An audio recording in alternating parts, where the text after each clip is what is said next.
தேவனுடைய வார்த்தைக்குள் கடந்த வாரத்தின் தொடர்ச்சிக்காக கிறிஸ்தவர்களும் பரிசுத்தமும் என்று சொல்லக்கூடிய தலைப்பில் கடந்த நாளிலே தொடர் போதனைகளாக பார்த்து வருகிறோம். பரிசுத்த நடக்கை உள்ளவர்களாக இருக்க வேண்டும், தேவ பக்தி உள்ளவர்களாக இருக்க வேண்டும் என்று சொல்லி பார்த்தோம். அதிலிருந்து தொடர்ச்சியாக நீங்கள் பார்ப்போம். 2 கொரிந்தியர் புஸ்தகம் 7ஆம் அதிகாரம் முதல் வசனத்தை ஒருவர் வாசிப்போம். 2 கொரிந்தியர் புஸ்தகம் 7ஆம் அதிகாரம் 1வது வசனம். இப்படிப்பட்ட வாக்குத்தத்தங்கள் நமக்கு உண்டாகியிருக்கிறபடியினால் பிரியமானவர்களே, மாம்சத்திலும் ஆவியிலும் உண்டான எல்லா அசுசியும் நீங்க நம்மை சுத்திகரித்து கொண்டு பரிசுத்தமாகுதலை தேவ பயத்தோட பூரணப்படுத்த கடவுள். சுத்திகரிப்பு உள்ளவர்களாக இருக்க வேண்டும். கிறிஸ்தவர்களும் பரிசுத்தமும் என்று சொல்லக்கூடிய தலைப்பின் கீழாக தேவனுடைய வார்த்தை நாம் பார்த்து வருகிறோம். இந்த நாளிலே சுத்திகரிப்பு உள்ளவர்களாக இருக்க வேண்டும் என்று சொல்லக்கூடிய ஒரு வார்த்தைக்குள்ளாம் கடந்து போகிறோம். சுத்திகரிப்பு உள்ளவர்களாக இருக்க வேண்டும். இந்த சப்போஸ் பவுல் கொரிந்தியர் பட்டணத்தில் எழுதும்போது சொல்றாரு, பிரியமானவர்களே, மாம்சத்திலும் ஆவியிலும் உண்டான எல்லா அசுசியும் நீங்க நம்மை சுத்திகரித்து கொண்டு அப்படின்ற.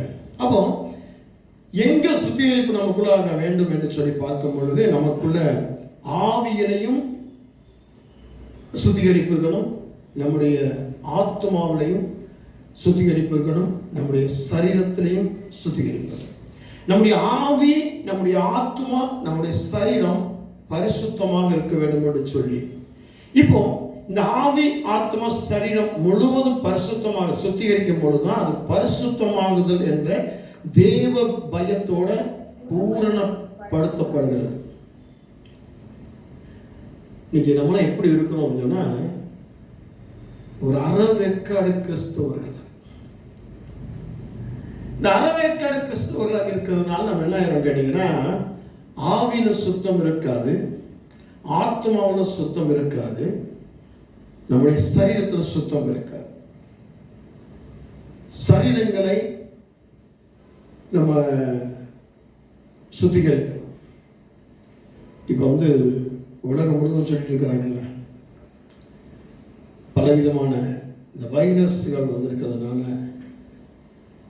கைகளை சோப்பு போட்டு கழுவணும், உங்களோட உடைகளை அடிக்கடி மாற்றணும், ட்ரெஸ் அடிக்கடி சேஞ்ச் பண்ணணும், தினமும் உங்க சரீரத்தை குளிக்கணும் அப்படின்றாங்க, சொல்றாங்கல்ல. நல்ல சோப்புகள் போட்டு கைகளை கழுவணும் அப்படின்னு சொல்லி சொல்றாங்க. அப்போ நம்முடைய சரீரமும் கழுவப்படணும், அதே போல நம்முடைய ஆத்மாவும் நம்முடைய ஆவியும் கழுவப்படணும். நம்முடைய ஆவி, மனுஷனுடைய ஆவி, நீ உடனே பரிசுத்த ஆவிக்குள்ள போயிடக்கூடாது, மனுஷனுடைய ஆவிகளும் கழுவப்படணும். அப்படி கழுவப்படும் பொழுதுதான் நம்ம முழுமையான பரிசுத்தத்தை நாம் அடைய முடியும், பெற முடியும். இன்னைக்கு நம்ம முழுமையான பரிசுத்தமா இருக்கிறோமா அப்படின்னா, நீ பரிசுத்தம் இருக்கா, நானும் ஜெபம் பண்ணேன்னு பரிசுத்தம் வந்துருச்சு, நான் தான் பைபிள் படிச்சிட்டேன்னா பரிசுத்தம் வந்துருச்சு, நான் தான் நீ சர்ச்சைக்கு போயிட்டு வந்தேன் பரிசுத்தம் வந்துச்சுன்னா அது பரிசுத்தம் கிடையாது. இந்த பைபிள் வாசிக்கும் பொழுது அல்லது நீங்க சபைக்கு போகும் பொழுது உங்களுடைய ஆவியிலும் ஆத்மாவிலும் சரீரத்திலையும் இருக்கிற அந்த அசுசிகளை நீங்கும்படியாக லேவியராகமம் 10ஆம் அதிகாரம் 8-11 வரைக்கும் வாசிக்கும் பொழுது வாசிங்க. அங்கே கர்த்தர் ஆரோனை நோக்கி சொல்ற காரியங்களை குறித்து பார்க்க முடியும். லேவியராகமம் 10ஆம் அதிகாரம் 8-11 வசனங்கள்.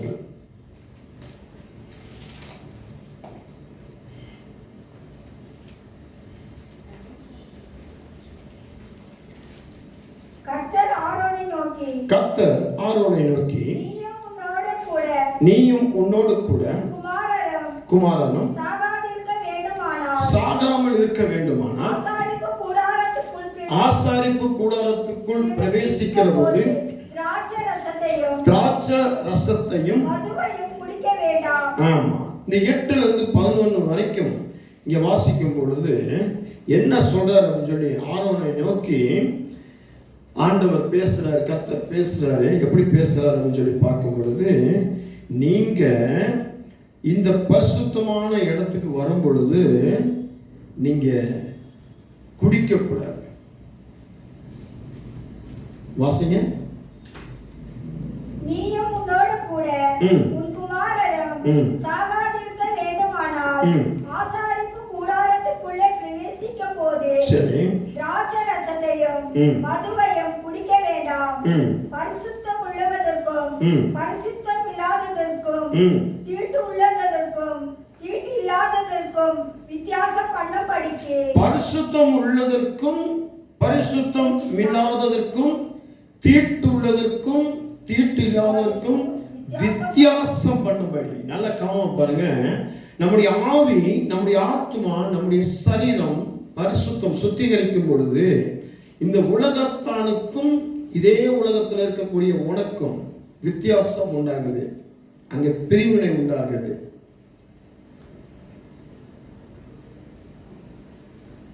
சொல்றது இல்லையா? அந்த தீட்டுக்கும் அந்த தீட்டிலிருந்து உங்களை மீட்டுக் கொள்வதற்கும்.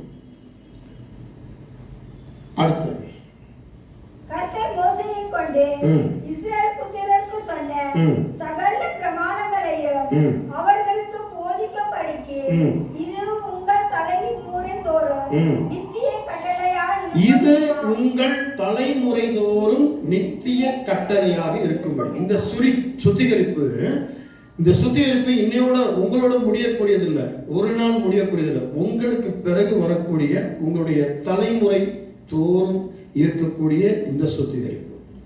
நீங்க சுத்திகரிக்கிறது அடுத்து உங்களுடைய பிள்ளைகளையும், அடுத்து உங்களுடைய பிள்ளைகளையும் அந்த சுத்திகரிப்பு தொடர்ந்து கொண்டே இருக்கணும். அப்போ ஒரு வீட்டில் இருக்கக்கூடிய ஒரு தலைவன் சுத்திகரிக்கப்பட்டால் அவனுடைய குடும்பத்தில் அவனுடைய பிள்ளைகள் சுத்திகரிக்கப்படும். அவங்களும் அந்த சுத்திகரிப்பின் அந்த பாதைக்குள் வருவாங்க, அவங்களும் சுத்திகரிப்பாங்க. அதுக்கடுத்து அவங்களுடைய பிள்ளைகள், அவங்களுக்கு பிறக்க போற அடுத்த ஜெனரேஷன் அவங்களும் சுத்திகரிக்க போறாங்க. இப்போ இந்த குடும்பத்தில் இருக்கக்கூடிய தலைவன் அங்கே நேருக்கு மாறாக அந்த அசோசிக்குள்ள போயிட்டா அப்படின்னு சொன்னா அதை ஃபாலோ பண்ற அவங்களுடைய பிள்ளைகளும் அவங்களுக்கு பிறக்க போற பிள்ளைகளும் அந்த அசோசியேட் பின்தொடரும். அப்படிதான் பார்த்தீங்கன்னா இன்னைக்கு இந்த ஜெனரேஷனாக இந்த விக்கிரக ஆராதனைகளும் செத்தவர்களை வணங்குறதும் செத்தவர்களுக்காக பிரயாசப்படுகிறதும் அவங்களுக்காக படைகள் பண்ணுகிறதும் இப்படி பல விஷயங்களை சொல்லிட்டு போகலாம். அப்போ இங்க என்ன ஆரம்பிக்கிறார் அவர் சொல்லும்போது, நீயும் உன்னுடைய கூட உன் குமாரனும் சாகாதிருக்க வேண்டுமானால், நீயும் உன் பிள்ளைகளும் சாகாதிருக்க வேண்டுமானால், இங்க ஆரம்பிக்கும் போது ஆரம்பிக்கிறார் சாகாதிருக்க வேண்டுமானால். அப்போ நீ என்ன செய்யணும் அப்படின்னா, நீ திராட்சை ரசத்தையும் மதுவையும் குடிக்கக்கூடாது அப்படின்றார்.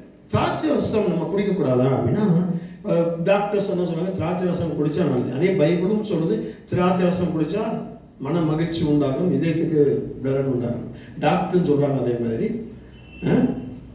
திராட்சை ரசத்துல இதயத்துக்கு மருந்து இருக்கு அப்படின்னாங்க. திராட்சை ரசத்தினுடைய அந்த விதைகள், திராட்சை கொடுக்கிற விதைகள் மருந்தாகுது, ஹார்ட்டுக்கு ஒரு முக்கியமான மருந்தாகுது அப்படின்னு சொல்லி பார்க்குறோம்.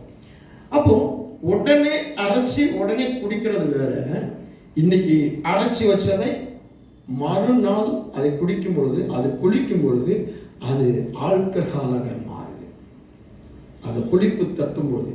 அதனால தான் ஆண்டவர் சொல்லும்போது புளிப்பில்லாத திராட்சை ரசம், புளிப்பில்லாத அப்பம். இப்போ புரியுதா? அதனால டாக்டர் சொல்லும்போது பாருங்க, இட்லி தோசை கூட நீங்கள் பார்த்தீங்கன்னா புளிப்பு இல்லாமல் சாப்பிடணும்.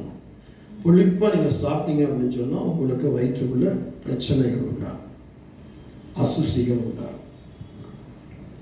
இருக்கீங்களா? அப்போ இந்த பரிசுத்தம் அப்படின்றது நமக்கு கிறிஸ்தவர்களுக்கு ரொம்ப முக்கியமான ஒன்றாக காணப்படுகிறது. சுத்திகரிப்பு இருக்கணும். பைபிள் படிச்சுட்டு சுத்திகரிக்கிறது. ஆனால் பைபிள் படிக்கும் பொழுதே உங்களுக்குள்ள இருக்கக்கூடிய அந்த தீட்டுகளை உணர்ந்து அதை மறுபடியும் உங்களுக்குள்ள கொண்டு வராதபடிக்கு உங்களுடைய எண்ணங்களுக்குள்ள, உங்க சிந்தனைகளுக்குள்ள, உங்க யோசனைகளுக்குள்ள, உங்க சரீரத்துக்குள்ள, உங்களுக்குள்ள, உங்க மனைவிக்குள்ள, உங்க பிள்ளைகளுக்குள்ள, அடுத்த வாரிசுகளுக்குள்ள, உங்க வீடுகளுக்குள்ள வரக்கூடாதபடிக்கு, அது உங்களை பின்தொடராதபடிக்கு அங்கேயே அதை என்ன பண்ணணும்? நீக்கிறதுக்கான முயற்சிகள் எடுக்கணும். அதனாலதான் பைபிள் படிங்க, ஜெபம் பண்ணுங்க, சர்ச்சுக்கு ஒழுங்கா வாங்க, ஆராதனை பண்ணுங்க. இதெல்லாம் சுத்திகரிப்புக்கான ஒரு காரியம். ஆனால் இந்த அறவேக்காடு இருக்கக்கூடிய விசுவாசிகள் என்ன பண்ணுவாங்க? அறகுறையா சபைக்கு வருவாங்க, வந்தா வருவாங்க, வராம இருப்பாங்க.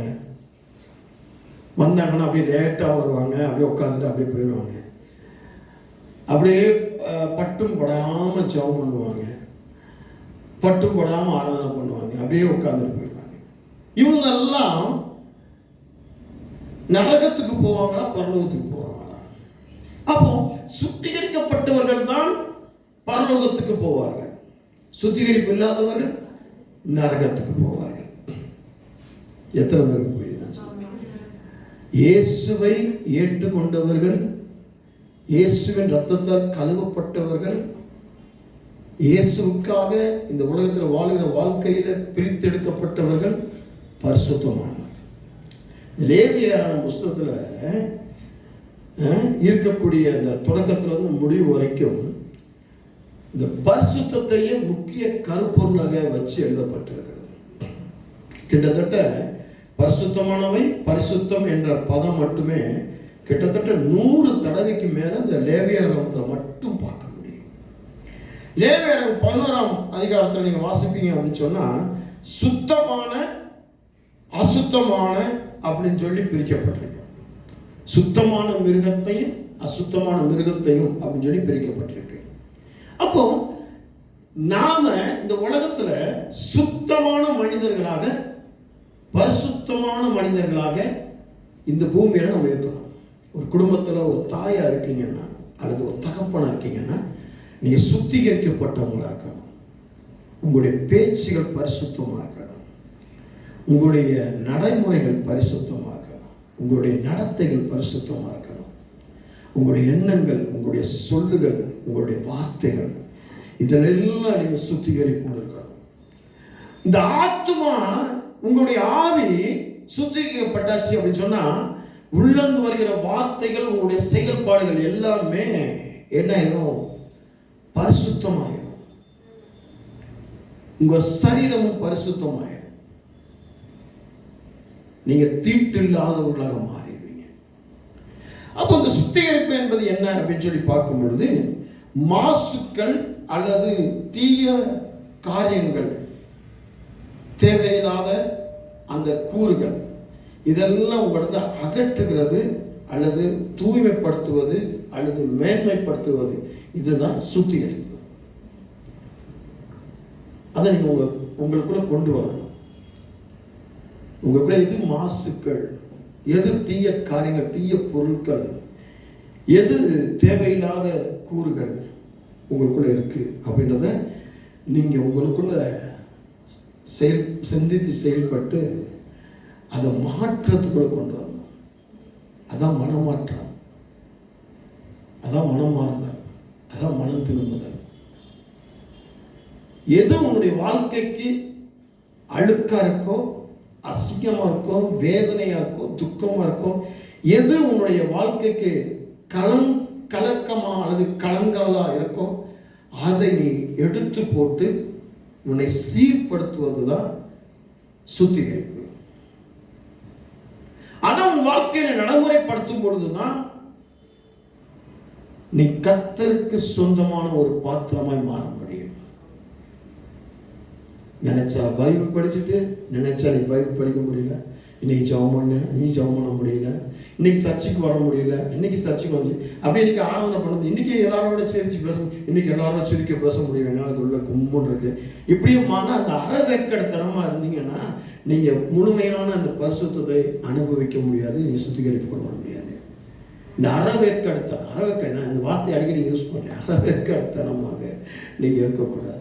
அறவேக்கடத்தனமா நீங்க இருந்தீங்கன்னா நீ பரலோகத்துக்கு போக முடியாது. நீங்கள் ஆண்டவர்கிட்ட வந்து விரலை நீட்டி கணக்கு போட்டீங்கன்னா, நான் இவ்வளோ ஜெபம் பண்ணேன், இவ்வளோ பைபிள் படித்தேன், இவ்வளவு. கடந்த நாளிலே ஒரு கேப்டன் ஏர் இந்தியா ஃப்ளைட்லேருந்து இதாகிட்டார். அவர் கிட்டத்தட்ட 8200 மணி நேரம் அவர் வந்து அந்த ஃப்ளைட்டு எக்ஸ்பீரியன்ஸ், ஓட்டி எக்ஸ்பீரியன்ஸ். அவர் 8200 மணி நேரம் அவர் இந்த ஃப்ளைட்டை ஓட்டியிருக்கிறார் அவர் வாழ்நாளில். அவர் வேலைக்கு போகும்போது அவர் தகப்பன்கிட்ட 94 வயசு அவங்க அப்பாட்ட அவர் சொல்லிட்டு போயிருக்கிறார், இந்த மாதம் 1 மாதம்தான் நான் வேலைக்கு போவேன், அடுத்த மாதம் நான் வேலையை எழுதி கொடுத்துருவேன், அடுத்து நான் உங்கள் கூட தான் டைம் ஸ்பெண்ட் பண்ணுவேன், உங்கள் கூட உங்களை தான் பராமரிப்பேன் அப்படின்ட்டு போயிருக்கிறார். உங்களுக்காக தான் இனிமேல் இனி வாழ போகிற நாட்கள் உங்களுக்காகத்தான் இருக்கும், நீங்கள் கலங்காய்ங்கன்னு சொல்லிட்டு போயிருக்கிறேன். அப்போ எவ்வளவு எக்ஸ்பீரியன்ஸ் இருந்தாலும், இவ்வளவு இது இருந்தாலும், எவ்வளவு ஒரு சாக்ரிஃபைஸ் அவர்கள் இருந்தாலும், ஒரு செகண்டில் ஒரு மாற்றம். அப்போ நம்ம பைபிள் படிக்கிறது டைமிங் போடுறோம், சர்ச்சுக்கு வந்த நேரங்கள் டைமிங். இன்னைக்குலாம் நான் கரெக்டாக 10 மணிக்கு வந்துட்டேனே, இன்னைக்கு நான் 9 மணிக்கு வந்துட்டேனே, இன்னைக்கு நான் 9:30 வந்துட்டேனே, இனியெல்லாம் குறை சொல்ல முடியாது. ஆமேன் போட்டு முடிக்கிட்டு டக்கு டக்கு டக்குன்னு ஓடிடும்.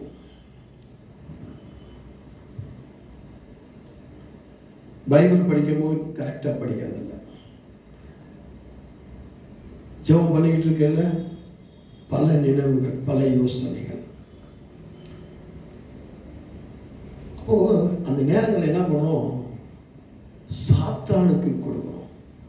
சாத்தான் என்ன பண்றான், நம்மளை ஆண்டவர்கிட்ட தூரப்படுத்துறான். அப்போ சுத்திகரிப்பை நம்ம இழந்து போயிடும். சுத்திகரிக்கப்படாமல் போறதுனால நம்ம உலகத்தானோடு போய் உலகத்தானோடு சேர்ந்து உலகத்தானை போலவே வாழ நம்ம பழகிக்கிறோம். அப்போ அந்த பரிசுத்தத்தை நம்ம இழந்து போயிடும். அப்போ இந்த உலகத்தானோடு சேரும் என்ன நான் யாத்திராகம் 20:4-5 வசனங்கள் எடுத்து படிங்க. யாத்திராகம் புஸ்தகம் 20ஆம் அதிகாரத்தை எடுத்துக்கோங்க. யாத்திராகம் புஸ்தகம் 20ஆம் அதிகாரம் 4-5 வசனம். மேலே வானத்திலும் சரி கீழே பூமியிலும் பூமியின் கீழ் தண்ணீரிலும் உண்டாயிருக்கிறவைகளுக்கு ஒப்பான ஒரு சுரூபத்தை ஆகிலும் யாதொரு விக்கிரகத்தை ஆகிலும் நீ உனக்கு உண்டாக்க வேண்டாம். நீ அவைகளை நமஸ்கரிக்கவும் சேவிக்கவும் வேண்டாம். உன் தேவனாகிய கர்த்தராயிருக்கிற நான் எரிச்சலுள்ள தேவனாயிருந்து என்னை பகைக்கிறவர்களை குறித்து பிதாக்களுடைய அக்கிரமத்தை பிள்ளைகளிடத்தில் 3ஆம் 4ஆம் தலைமுறை மட்டும் விசாரிக்கிறவராய் இருக்கிறேன். ஆமென். அப்போ இந்த யாத்திராகம் 20:4-5 எதை சொல்ல வருகிறது அப்படின்னா, விக்கிரகங்கள், இரண்டாவது மந்திரித்த தகடுகள், தாய்த்துகள், ஜாதகம், இந்த கழுதப்படம், இந்த ஜப்பான் பொம்மை, லஞ்சம், பொய் கணக்கு, திருட்டு, மற்றவங்களை அடிக்கிறது, கெட்ட வார்த்தை, கெட்ட விஷயம், பொய், பெருமை, அவதூறான காரியங்கள், அவதூறான பேச்சு, வீண் வம்பு, வீணான காரியங்கள், கசப்பு, வைராக்கியம், கோபம், பொறாமை, இதெல்லாம் நம்ம இடத்துல எடுத்து போடுறது. அதுதான் சுத்திகரிப்பு. அதான் சொல்லப்படுறது. ஆண்டவர் சொல்றார், மேலே வானத்திலும் கீழே பூமியிலும் பூமியின் கீழ் தண்ணீரிலும் உண்டாயிருக்கிறவைகளுக்கு ஒப்பான ஒரு சொரூபத்தை ஆகிலும் யாதொரு விக்கிரகத்தை ஆகிலும் நீ உனக்கு உண்டாக்க வேண்டாம். நீ அவைகளை நமஸ்கரிக்கவும் சேவிக்கவும் வேண்டாம். உன் தேவனாய கர்த்தராயிருக்கிற நான் எரிச்சலுள்ள தேவனாயிருந்து என்னை பகைக்கிறவர்களை குறித்து பிதாக்களுடைய அக்கிரமத்தை பிள்ளைகளிடத்திலும் 3ஆம் 4ஆம் தலைமுறையிலும் விசாரிக்கிற தேவனாக. ஆமென். அப்போ இப்போ சுத்திகரிப்பு, இதுதான் நமக்குள்ள சுத்திகரிப்பு. நமக்குள்ள இருக்கக்கூடிய இந்த சொன்னேனே, இப்போ வரிசையா சொன்னேனே, இதெல்லாம் சுத்திகரிக்கணும். இதெல்லாம் எடுத்து போட்டு சுத்திகரிக்கணும். ஒரு கிறிஸ்தவ வீட்டில் எலுமிச்சம்பழம் தோங்குது, ஒரு கிறிஸ்தவ வீட்டில் தாய்த்து தோங்குது, ஒரு கிறிஸ்தவ வீட்டில் பொறாமை இருக்கு, ஒரு கிறிஸ்தவ வீட்டில் பொய் இருக்கு. அப்போ அவன் அறவேற்காடான கிறிஸ்தவன். பைபிள் வச்சிருக்கோம் பாஸ்டர், நாங்களும் பைபிள் படிக்கிறோம் பாஸ்டர், நாங்களும் ஜெபம் பண்ணுறோம், நாங்களும் பைபிள் படிக்கிறோம், நாங்கள் ஜெபம் பண்ணுறோம், நாங்கள் ஆராதனை போனோம். எங்கள் வீட்டில் டிவியில் ஆராதனை பாட்டு தான். எங்கள் டிவியில் எப்போ பார்த்தாலும் மிராக்கிள் டிவி தான், ஆசீர்வாதம் டிவி தான், ஏஞ்சல் டிவி தான். எப்போ பார்த்தாலும் பாட்டு தான், ஆராதனை துதி தான். நாங்கள் இங்கே போட்டோம்னா சவுண்ட் வைக்கிறது இந்த தெருவுக்கே வீசும் நாத்தம் இருக்கும். ஆமென். ரொம்ப சந்தோஷமா இருக்கும். அந்த பாஸ்டர் போய் ஜெபம், இந்த பாஸ்டர் ஜெபம் பண்ணும். யூடியூப்ல வர பாஸ்டர், ஃபேஸ்புக்கில் வர பாஸ்டர், அவங்களுக்கெல்லாம் லைக் போட்டோம், அவங்களுக்கு எங்கள் விண்ணப்பங்களை சொன்னோம். அவங்க ஒரு ஃபோன் நம்பர் கொடுத்தாங்க, அவங்க தீர்க்கதரிசனம் சொன்னாங்க. இங்கே கொஞ்சம், அங்கே கொஞ்சம், அதில் கொஞ்சம், இதில் கொஞ்சம், அப்படியே எங்கள் வாழ்க்கை போயிட்டு இருக்கு பாஸ்டர். இருக்கீங்களா? அப்போ இது எல்லாம் சுத்திகரிக்கணும். அப்போ இயேசுவை ஏற்றுக்கொண்டவர்கள் சுத்திகரிக்கணும். இயேசுவை ஏற்றுக்கொண்டவர்கள் பரலோகத்துக்கு போவார்கள். இயேசுவை சரியாக ஏற்றுக்கொள்ளாமல் அறவே கடாதீங்கன்னு நீங்கள் நரகத்துக்கு போவீங்க. நான் உங்களை நியாயம் தீர்க்கலை, வசனத்தை சொல்றேன். இன்னைக்கு நிறைய பேருக்கு பைபிள் எழுதப்பட்டிருக்கு, நீங்கள் இயேசுவை ஏற்றுக்கொள்ளாவிட்டால், நீங்கள் சரியாக இயேசுவை விசுவாசிக்காவிட்டால், நீங்கள் சரியான கிறிஸ்தவர்களை இல்லாவிட்டால் நீங்கள் நரகத்துக்கு போய் பைபிள் எழுதியிருக்கு. நீங்கள் சரியாக நீங்கள் பைபிளை படிச்சீங்க அப்படின்னு சொன்னால் உங்களுக்கு தெரியும். நீங்கள் என்ன சொல்றீங்க? அப்படிலாம் இல்லை பாஸ்டர், ஆண்டவர் மன்னிக்கிறவராக இருக்கிறார், இரக்கம் உள்ளவராக, தைரியம் உள்ளவராக இருக்கிறார், பரலோகத்தை எனக்காக வச்சிருக்கிறார், நரகம் என்ற சொல்லே எனக்குள்ள வராதபடிக்கு நான் என்ன குற்றம் பண்ணாலும், என்ன குறை பண்ணாலும், என்ன செஞ்சாலும் ஆண்டவர் மன்னிச்சு ஏற்றுக்குவாருங்க. ஆனால் மறுபடியும் அந்த அசோசியம் உங்களுக்குள் வராமல் உங்களுடைய சுத்திக்குள்ள, அந்த சுத்திகரிப்புக்குள்ள உங்களை பூர்ணப்படுத்தணும். நீங்க அந்த சுத்திகரிப்புக்குள்ள நீங்க பூர்ணப்படுத்தாதபடிக்கு வெறும் வாயில சொல்லிட்டு சுத்திகரிக்கணும். ஆண்டவரை கண்ணை சுத்திகரிங்க, இயேசு ரத்தத்தால் என் வாயை சுத்திகரிங்க, என் தலையை சுத்திகரிங்க, என் இதயத்தை சுத்திகரிங்க, கையை சுத்திகரின்ட்டு திருப்பி போய் நீங்க அந்த பழைய குருடி கதவை திரடி அப்படின்னு சொல்லி பழைய காரியத்தை மறுபடியும் நீங்க செய்ய தூண்டப்படும் போது, அல்லது அதற்குள்ளாக நீங்க செயல்படும் போது நீங்க சுத்திகரிப்பை இழந்து போயிருங்க. அந்த பரிசுத்தம் என்ற பூரணம் உங்களுக்குள்ள வராமல் போயிடுது. நீங்க நரகத்துக்கு தள்ளப்படுறீங்க. ஆனா உங்க ஜெபம் பண்ணுவீங்க. நான் சொன்னேன், ஜெபம் பண்ணுவீங்க, பாட்டு பாடுவீங்க, ஆராதனை பண்ணுவீங்க. ஆனால் டைமிங்ல எல்லாமே நீங்க என்ன பண்ணுவீங்க? மிஸ் பண்ணுவீங்க. நீங்க நினைப்பீங்க, வந்துட்டேன் 5 மணி நேரம் வந்துட்டேன், 8 மணி நேரம் வந்துட்டேன், 7 மணி நேரம் வந்துட்டேன், 10 மணிக்கு வந்துட்டேன், இப்போ 9 மணிக்கு ஆராதனை, 7 மணிக்கு வந்துட்டேன், 9 மணிக்கு ஆராதனை, 5 மணிக்கு வந்துட்டேன் அப்படின்றது. நான் 10 மணிக்கு வந்தேன், 11 மணிக்கு வந்தேன். அன்னைக்கு நான் சர்ச்சுக்கே வராமல், இன்னைக்கு தானே சர்ச்சுக்கு வராமல் இருந்தேன். எத்தனை விசுவாசி எத்தனை வராமல் இருக்கு. நான் ஒருத்தி மட்டும் எவ்வளவு கடந்து வந்திருக்கேன். எவ்வளவு கூட்டம் இருந்தாலும் எல்லா கூட்டத்துக்கும் நான் கடந்து இருக்கேன். இந்த ஒரு கூட்டம் தான் வரல அப்படின்னு நினைப்பீங்க. அப்படிதான் நீங்க வாக்குவாதம் பண்ணீங்க, நியாயம் திருப்பீங்க. ஆனால் நீங்க சுத்திகரிப்பு இல்லை என்று சொன்னால், கிறிஸ்துவை முழுமையாக நீ விசுவாசத்தை ஏற்றுக்கொள்ள வேண்டும் இல்லை என்று சொன்னால், சரியான ஒரு கிறிஸ்தவர்களாக அந்த தீட்டு இல்லாதவர்கள் இருப்பீங்கன்னு சொன்னால், அப்போதான் நீங்க பரலோகத்துக்கு போவீங்க.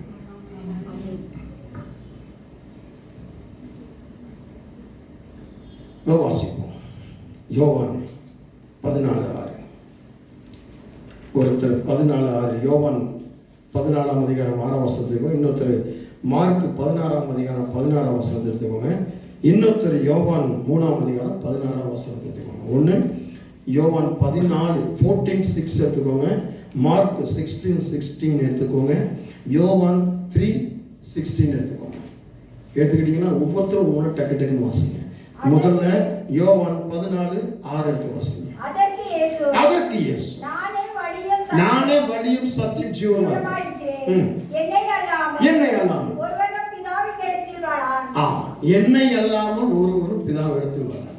அப்ப இயேசு கிறிஸ்துவோட நீங்க இருக்கணும். இயேசு கிறிஸ்துவோட போனா தான் அவங்க வழியும் சத்தியம் ஜீவனும் வந்து உங்களை பரலோகத்துக்கு, தேவனிடத்துக்கு கொண்டு போவார். தேவன் எங்க இருக்காரு? பரலோகத்துக்கு. பிதாவை தேவன் எங்க இருக்காரு? பரலோகத்தில் இருக்கிறாரு. அப்ப பரலோகத்துக்கு போகணும்னா அவர் தான் வாசல். அவரை நீங்களுக்குள்ள போகணும். அவருக்குள்ள போகணும். அப்ப அவருக்குள்ள போகணும் அப்படின்னா அறவே கடை இருந்தீங்கன்னா அப்படியே ஒரு ஃபார்மாலிட்டிஸ்க்காக ஒரு ஜெபம், அப்படியே ஒரு பந்தாவுக்காக ஒரு சர்ச்சு, இன்னைக்கு ஒரு சர்ச்சு, நாளைக்கு ஒரு சர்ச்சு, இன்னைக்கு இந்த யூடியூப் அடிக்க சர்ச்சுக்கு போக நேரம் இல்லை பாஸ்டர், அதனால நாங்கள் யூடியூப்ல ஆன்லைன்ல நாங்கள் பார்த்துட்டு இருப்போம் அப்படின்றது. அப்படியே அசால்ட்டா சர்ச்சுக்கு வர்றது, அப்படி அரபாக்கு எடுத்தலாமா இன்னைக்கு ஏதாவது தேவைன்னா உடனே விழுந்து உட்காந்து பைபிளை படிக்கிறது, உபவாசம் பண்ணுறது, உடனே உட்காந்து விழுந்து ஜெபம் பண்ணுறது, ஏதாவது நடக்கணும்னு ஜெபம் பண்ணுறது. இந்த அரவேக்கடத்தனமா இருந்தீங்கன்னா ஆண்டவருக்குள்ள முழுமையாக வர முடியாது. இப்போ அடுத்த வாசிங்க, மார்க் 16:16. விசுவாசம் உள்ளவனாகி ஞானஸ்தானம் பெற்றவன் ரட்சிக்கப்படுவான். விசுவாசியானவனோ அப்போ விசுவாசியம் இயேசு கிறிஸ்துவுக்குள் விசுவாசமா இல்லாதவன் எங்க போவான்? ஆக்கினை. ஆக்கினை என்பது என்ன? நரகம். நிறைய பேருக்கு புரிய மாட்டேது, வசனம் புரிய மாட்டேது. விசுவாசிக்கிறேன் எதை விசுவாசிக்கிற? உன் தேவைகளை விசுவாசிக்கிற, உன் தேவைகளுக்காக ஜெபம் பண்ற, அதோட முடிஞ்சிருது உன் காரியம். வேலைக்கு போகணும்னு விசுவாசிக்கிற, சம்பளம் வரணும்னு விசுவாசிக்கிற, கடன் கட்டணும்னு விசுவாசிக்கிற, இஎம்ஐ லோன் அடையணும்னு விசுவாசிக்கிற, அது மட்டும் அடையுது. அப்போ ஒன்று விசுவாசம் முடியுது. அப்போ எதை விசுவாசிக்கிற? உன் பணத்தை விசுவாசிக்கிற, உன் வேலையை விசுவாசிக்கிற, உன் தேவையை விசுவாசிக்கிற. இயேசுவை விசுவாசிக்க கிடையாது. இயேசுவை விசுவாசிக்கிறவன் தான்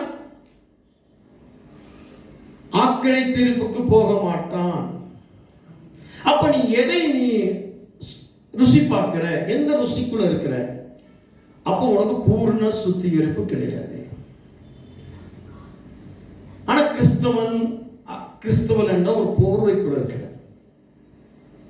நல்ல ஜெபம் பண்ற பேர்ல எனக்கு ஜெபம் பண்ண தெரியும், எனக்கு ஸ்தோத்திரம் பண்ண தெரியும், எனக்கு ஆராதனை பண்ண தெரியும், எனக்கு பாட்டு பாட தெரியும்னு சொல்லி உனக்கு சொல்ற, ஆனால் சுத்திகரிப்பு பூர்ணமாக கிடையாது.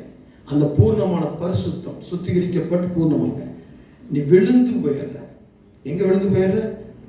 லஞ்சத்துல, பொய் கணக்குல, திருட்டுல, மற்றவங்களை அடிக்கிறதுல, மற்றவங்களை கேலி பேசுறதுல, மற்றவங்களை கோபப்படுத்துறதுல, மற்றவங்களை தவறான வழிகளை கொண்டு போறதுல, கசப்பு, வைராக்கியம், கோபம், பொறாமை, கொஞ்சம் கூட அந்த பொறுமை இல்லாமல் படக்கு படக்கு படக்கு உன்னுடைய தேவைக்கு அந்த சுயநலமாக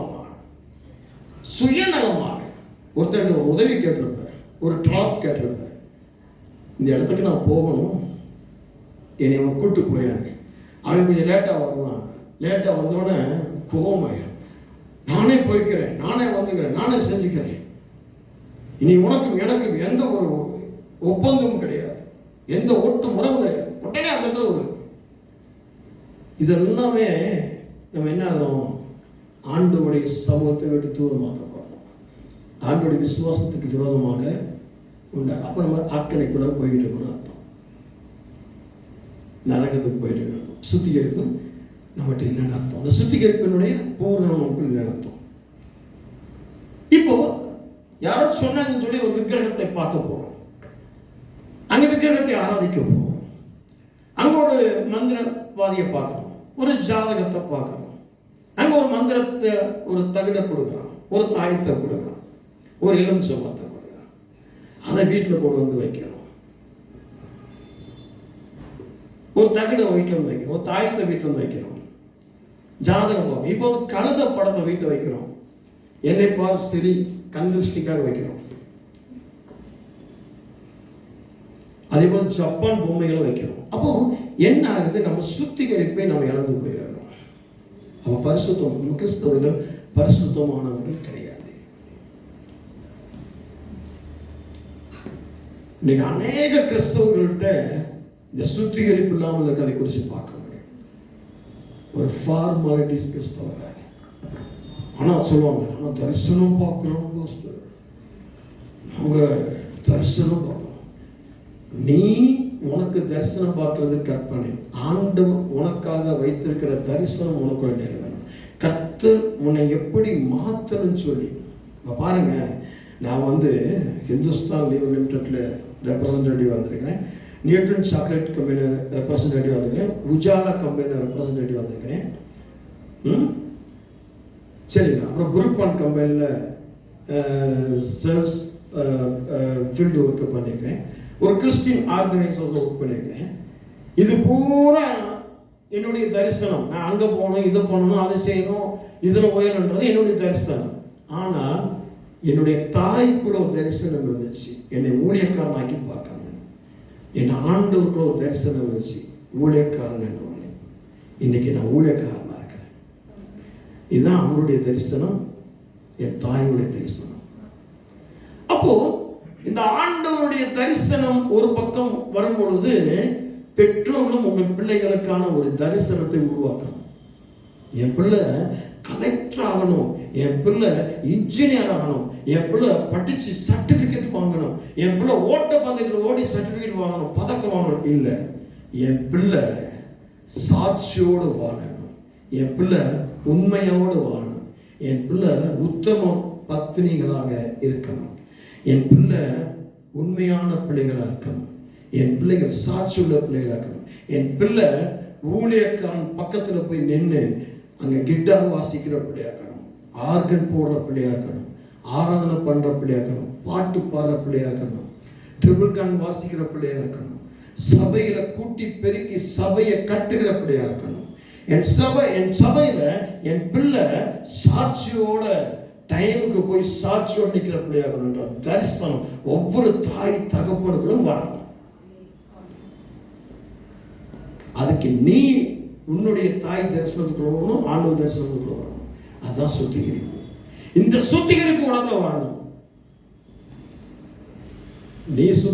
நீ சுத்திகரிக்கப்பட்டால் 3-4 தலைமுறையும் சுத்திகரிக்கப்படும்.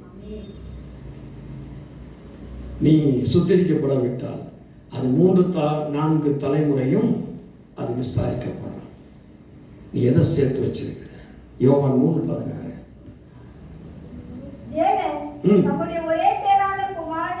தேவன் தம்முடைய ஒரே பேரான குமாரனை விசுவாசிக்கிறவன் எவனோ அவன் கெட்டு போகாமல் நித்திய ஜீவனை அடையும்படிக்கு அவரை தந்தருளி இவ்வளவாய் உலகத்தில் அன்பு கூர்ந்தார். உலகத்தை ஆக்கினிக்குள்ளாக தீர்க்கபடி தேவன் தம்முடைய குமாரனை உலகத்தில் அனுப்பாமல் அவரால் உலகம் ரட்சிக்கப்படுவதற்காகவே அவரை அனுப்பினார். அவரை விசுவாசிக்கிறவன் ஆக்கினிக்குள்ளாக தீர்க்கப்படார். அப்ப இயேசுவை தம்முடைய குமாரனை பிதாவாகிய தேவன் இந்த உலகத்துக்கு உனக்காக எனக்காக அனுப்பி இருக்கிறார். எதற்காக? சுத்திகரிப்புக்காக. அந்த சுத்திகரிப்பின் பூரணத்துக்காக. அந்த சுத்திகரிப்பின் பூரணம் எதை குறிக்குது அப்படின்னா பரிசுத்தத்தின் பரிபூரணத்தை குறிக்குது. அதான் வாஸ்தவம். பிரியமானவர்களே, மாம்சத்திலும் ஆவியிலும் உண்டான எல்லா அசுசியும் நீங்க எல்லா அசுசியும் நீங்க நம்மை சுத்திகரித்துக் கொண்டு பரிசுத்தமாகுதலை தேவ பயத்தோடு பூர்ணப்படுத்த கடவும். 2 Corinthians 7 படிச்சோம். அப்போ இந்த அசுசி நீங்க எல்லா அசுசியும் நீங்க நம்மை சுத்திகரித்துக் கொண்டு அந்த பரிசுத்தமாக்குதலை தேவ பயத்தோடு அதை பூர்ணப்படுத்த. இதுக்குதான் இயேசு கிறிஸ்துவை பிதாவாகிய தேவன் தம்முடைய வரைக்குமான இயேசு கிறிஸ்துவை நமக்காக கொடுத்தார். இவர் ஆக்கினை தீர்ப்பு கூட நம்மை போகாதபடிக்கு, நம்மை கெட்டு போகாதபடிக்கு நித்திய ஜீவனை அடையும்படிக்காக கொடுத்தார். அவரை விசுவாசிக்காதவர்கள், அதாவது நம்ம தேவ பயத்துல நம்ம சுத்திகரிக்க முடியாமல் இருக்கிறவர்கள், இயேசுவை ஏற்றுக்கொள்ளாமல் இருக்கிறவர்கள், இயேசுவை விசுவாசிக்காமல் இருக்கிறவர்கள் என்ன செய்வாங்க? ஆக்கினை தீர்ப்பு கூட. வாசிங்க. விசுவாசியாதவனும் தேவனுடைய ஒரே பேரான குமாரனுடைய நாமத்தில் விசுவாசம் உள்ளவனாய் இராதபடியால் அவன் ஆக்கினை தீர்ப்புக்கு உட்பட்டாயிற்று.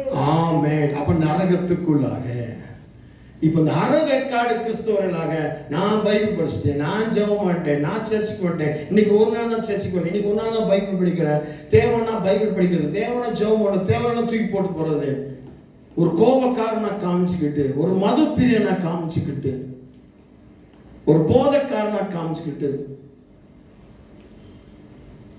ஒரு ஜோசியக்காரனா காமிச்சுக்கிட்டு, ஒரு குறிக்காரனா காமிச்சுக்கிட்டு, அவன் கூட நல்லா தானே இருக்கு. இயேசுவை ஏற்றுக்கொள்ளாதவன் என்னங்கிறான்? ஏற்றுக்கொள்ளாதவன் ஆக்கினைக்குள்ளாக. அப்போ அசுசியானவன் எங்க போகிறான்? ஆக்கினை, நரகத்துக்கு போகிறான். அவன் சுத்தம் உள்ளவன் எங்க போகிறான்? பரலோகத்துக்கு போகிறான். பரலோகத்தில் ஒரு வாழ்க்கை இருக்கு. அது நித்தியமும் சதாகாலமும் வெளிச்சமான ஒரு வாழ்க்கை. யோவான் 15:1-2 சுத்திகரிப்பு வச்சு பார்ப்போம். வாசிங்க.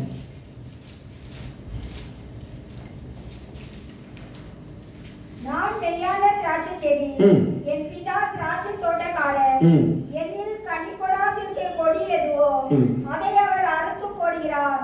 கனி கொடுக்கிற கொடி எதுவோ அது அதிக கனிகளை கொடுக்கபடி அதை சுத்தம் பண்ணுகிறார். சுத்தம் பண்றதுக்கு நம்ம ஒப்பு கொடுக்கணும். சுத்தம் இல்லாமல் இருப்போம் என்று சொன்னால் நம்மளை கட்டி நரகத்துக்கு போட்டுருவார். சுத்தம் இருந்தால் அவரோடு சேர்த்துக் கொள்வார். யோவான் 15:3 நான் உங்களுக்கு சொன்ன உபதேசத்தினாலே நீங்கள் இப்பொழுதே சுத்தமாய் இருக்கிறீர்கள். என்னில் நிலைத்திருங்கள், நானும் உங்களில் நிலைத்திருக்கிறேன். இதுதான் சுத்திகரிப்பு. அவரோடு நாம் நிலைத்து இருக்கிறது தான் சுத்திகரிப்பு. பைபிள் வாசிக்கும் போது அவரோடு இணையணும். சாத்தானுக்கு இடம் கொடுக்கக்கூடாது. உன்னுடைய வேத வாசிப்பு மூலமா அநேகர் என்ன பண்றீங்க? சாத்தானுக்கு இடம் கொடுக்குறீங்க. ஜெபம் பண்ணும்போது ஆண்டவரோடு இடைப்படணும், ஆண்டவரோடு நெருங்கணும், ஆண்டவரோடு ஒன்றுபடணும். நீங்க என்ன பண்றீங்க? ஜெபம் பண்ணும்போது சாத்தானுக்கு இடம் கொடுக்குறீங்க. சபைக்கு வரும்போது சாத்தானுக்கு இடம் கொடுக்குறீங்க. சபைக்கு வரும்போது நீங்க ஆண்டவரோடு இணைந்து செயல்படணும், ஆராதனையில் இணைந்து செயல்படணும், தேவனுடைய வார்த்தையோடு இணைந்து செயல்படணும், ஆண்டவரோடு வாழ்கிற வாழ்க்கை. இதெல்லாம் சுத்திகரிப்பு. நீங்க ஆண்டவரோடு இணையாமல் உலகத்தானோடு சேர்ந்து கூத்து கும்மாளம் அரட்டை இதுக்கெல்லாம் நீங்க போனீங்க அப்படின்னு சொன்ன சில பேர் பார்த்தீங்கன்னா சிந்திக்க சாத்தான் என்ன பண்ணுவாங்க கேட்டீங்கன்னா, எப்ப நம்ம விழ வைக்கணும் அப்படின்னா முதல்ல எங்க விழ வைப்பான் அப்படின்னா ஏற்கனவே விழுந்தவனை நம்மோடு சேர்த்து வைப்பான். நம்ம என்ன பண்ணுவோம்? அவன் விழுந்து போகணும், அவன் பாவம், அவனை தூக்கி விடணும், அவனுக்கு உதவி பண்ணணும் அப்படின்னு போவோம். இல்லை, அவன் விழுந்தவனை கொண்டு நமக்குள்ள சேர்த்து வச்ச உடனே இந்த விழுந்தவனை பார்த்தோம் நாம விழுந்து போயிடும். இதான் சாத்தானுடைய திட்டம். ஆண்டோடைய திட்டம் என்ன அப்படின்னா விழுந்தவனை அங்கனே போட்டுருவாரு, அவனோட சேர்த்து வைக்க முடியாது. ஒரு எனர்ஜி ஃபுல்லான, ஒரு எழுப்புதலான, ஒரு வரத்தை செயல்படுத்த கனி கொடுக்கிறவனோடு நம்மளை கொண்டு போய் சேர்த்து வைப்பார். அப்பதான் நம்ம எந்திரிக்க முடியும். சில நான் யோசிப்பேன், ஏன் நான் விழுந்து போனேன், எந்த இடத்துல விழுந்து போனேன்? அப்பதான் யோசித்து பார்க்கும்போது தெரியும், இந்த விழுந்தவனை தூக்கி விடுறதை நினைச்சுக்கிட்டு நான் விழுந்து போயிருக்கிறேன். ஆண்டவர் இணைக்கிறதுல போய் நம்ம இணையணும். சாத்தான் நம்மளை விட வைக்கணும்னா எங்க கொண்டு போய் நம்ம சேர்த்து விடுவான், கோர்த்து விடுவானா? ஏற்கனவே விழுந்து போன ஒருத்தனை, ஒரு பாவமான ஒருத்தனை கொண்டு நம்ம கூட சேர்த்து வைப்பான். நம்ம அவனை பார்த்துக்கிட்டே இருப்போம், அவனுக்கு ஆச்சரியம் பண்ணிக்கிட்டே இருப்போம், அவனை பார்த்துக்கிட்டே சேர்ப்போம். இப்போ அவனும் கூட சேர்ந்து நம்மளும் விழுந்து கிடப்போம். இப்படிதான் நிறைய பேர் நீங்க விழுந்திருக்கீங்க. நானும் இந்த விசுவாசிகளை பார்த்து விழுந்து போயிருக்கேன். புரியுதா? இது சாத்தானுடைய திட்டம். நம்ம விழ வைக்கிறதுக்காக விழுந்தவனு கூட சேர்த்து வைக்கிறது. பரிசுத்தம் ஆண்டவரோடு சேரணும்.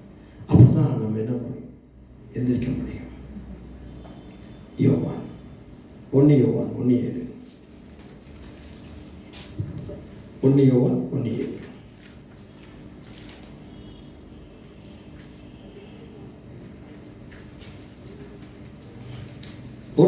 புஸ்தகம் 1:7 அவர் ஒளியில் இருக்கிறது போல நாமும் ஒளியிலே நடந்தால் ஆமாம், அவர் ஒளியில் இருக்கிறது போல நாமும் ஒளியில. இதுதான் பரிசுத்தம், சுத்திகரிப்பு. இந்த சுத்திகரிப்புக்குள்ள போனா தான் பரிசுத்தம் என்ற பூரணத்தை பெற முடியும். சும்மா இயேசுவின் ரத்தத்தால் என் கண்ணை கழுவுனேன், இயேசுவின் ரத்தத்தால் என் வாயை கழுவுனேன், உதடை கழுவுனேன், பல்ல கழுவுனேன், இதயத்தை கழுவுனேன், கையை கழுவுன்னு சொல்றது சொல்ல. கழுவின உடனே திரும்ப அந்த அசுசிக்குள்ள உன் ஆவி, உன் ஆத்துமம், உன் சரீரம் போகக்கூடாது. உன் எண்ணங்கள், உன் சிந்தனைகள், உன் யோசனைகள் போகக்கூடாது. அப்போ உன் எண்ணங்கள், சிந்தனை, யோசனை, உன் ஆவி, ஆத்மா, சரீரம் அந்த பரிசுத்தத்துக்கு பின்னாடியே போகணும்.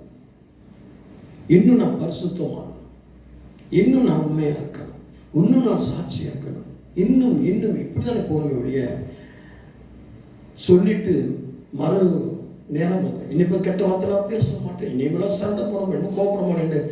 அந்த கோபத்துக்கு முக்கியமான கருவே நீயா தான் இருப்ப. கெட்ட வார்த்தைக்கு முழு காரணமும் நீயா தான் இருப்ப.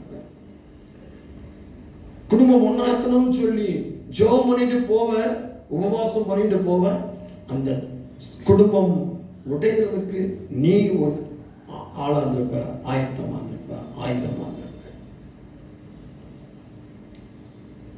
யாரால சண்டை வருதுன்னு சொல்லி இந்த சண்டை என் வீட்டுக்குள்ள இருக்கக்கூடாதுன்னு சொல்லி நினைச்சிட்டு போயிருப்ப, அந்த சண்டை ஆரம்பத்துக்கே குறிக்கோளா நீதான் இருப்ப.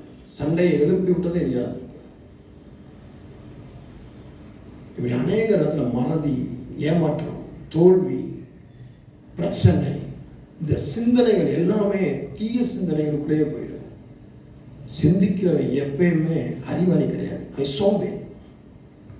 அதனால சிந்திச்சுக்கிட்டே உட்காரு. நாளைக்கு என்ன பண்ணுவேன், அதை என்ன பண்ணுவேன், இதெல்லாம் பண்ணுவேன், நாளைக்கு என்ன பண்ணுவேன், ஆண்டவரை நீர் பார்த்து கொள்ளும், என் தேவைகளை நீர் பார்த்து முடிஞ்சு, நாளைக்கு என்ன பண்ணுவேன், நாளைக்கு என்ன பண்ணுவேன், நாளைக்கு என்ன பண்ணுவேன், அது என்னாச்சு, இது என்னாச்சு அப்படின்னு நினைச்சு நம்ம சிந்திக்கிறதுல ஒரு பெரிய ஞானி அப்படின்னா நீ சோம்பேறியா உட்காந்துருப்ப. நீ ஒன்றும் செய்ய மாட்டேன், ஒரு வேலையும் பண்ண மாட்டேன், ஒன்னால் எதுவுமே நடக்காது. நீங்கள் பரிசுத்தமாக, கிறிஸ்தவர்களும் பரிசுத்தமும் ரொம்ப முக்கியம்.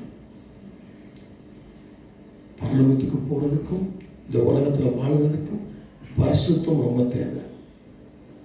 இருக்கீங்களா? ஜெபிப்போம். அன்பின் ஆண்டவரே, இந்த நல்ல அருமையான ஆஸ்வதிக்கப்பட்ட வேலையில் சுத்திகரிப்பு என்று சொல்லக்கூடிய ஒரு வார்த்தைக்குறார்கள் பரிசுத்தமும் கிறிஸ்துவர்களும் பரிசுத்தம் என்றுள்ள வார்த்தைகளை குறித்து தியானித்தோம். இன்னைக்கு ஒவ்வொரு சுத்திகரிப்புகள் போனோமாக அந்த பரிசுத்தத்தின் பரிபூரணத்தை பெற்றுக்கொள்ளட்டும். இயேசுவின் நாமத்தினால் பிதாவே, ஆமென். கர்த்தர் உங்களை ஆசீர்வதிப்பார். God bless you.